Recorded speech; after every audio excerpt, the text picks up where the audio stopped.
Hi friends, ഇന്നിവിടെ ഞാൻ ഉണ്ടാക്കാൻ പോകുന്ന റംബൂട്ടാൻ പുളിശ്ശേരിയാണ്. അതിനായിട്ട് കുറച്ച് റംബൂട്ടാൻ എടുത്തിട്ടുണ്ട്. അതിൻ്റെ തോലും കുരുവൊക്കെ കളഞ്ഞ് എടുത്തുകൊണ്ട് വരാവേ. റംബൂട്ടാൻ്റെ അകത്തെ കുരു കളഞ്ഞ് ഇതേ രീതി ചെറിയ പീസാക്കി കട്ട് ചെയ്തെടുക്കാം.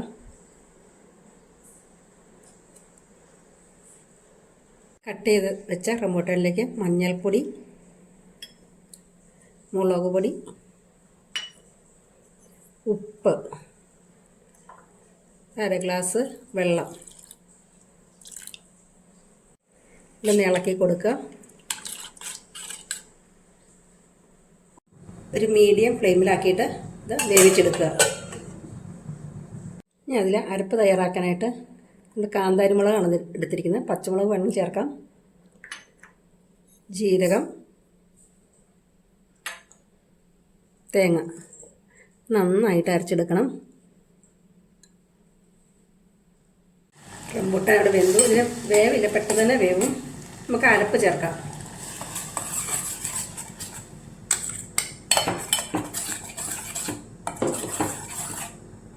ഇത് തിള വരാൻ അനുവദിക്കുക.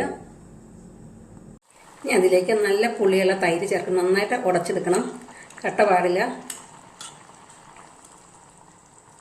നന്നായിട്ട് ഇളക്കി കൊടുക്കുക.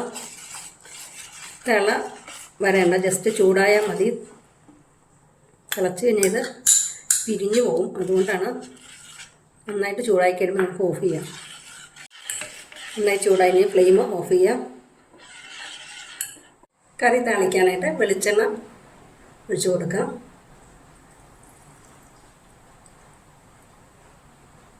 എണ്ണ ചൂടായി കടുക് ചേർക്കാം.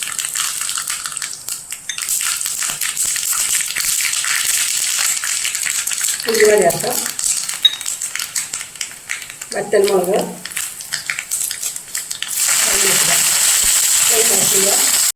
കറിയിലേക്ക് താളിപ്പ് ചേർത്ത് കൊടുക്കാം.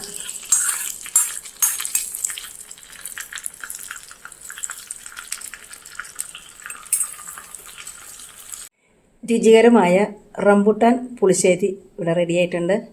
നിങ്ങളിത് വെച്ച് നോക്കിയിട്ട് അഭിപ്രായം പറയണേ. ഇഷ്ടപ്പെട്ടാൽ ലൈക്ക് ചെയ്യാനും ഷെയർ ചെയ്യാനും സബ്സ്ക്രൈബ് ചെയ്യാനും മറക്കല്ലേ. Thank you for watching.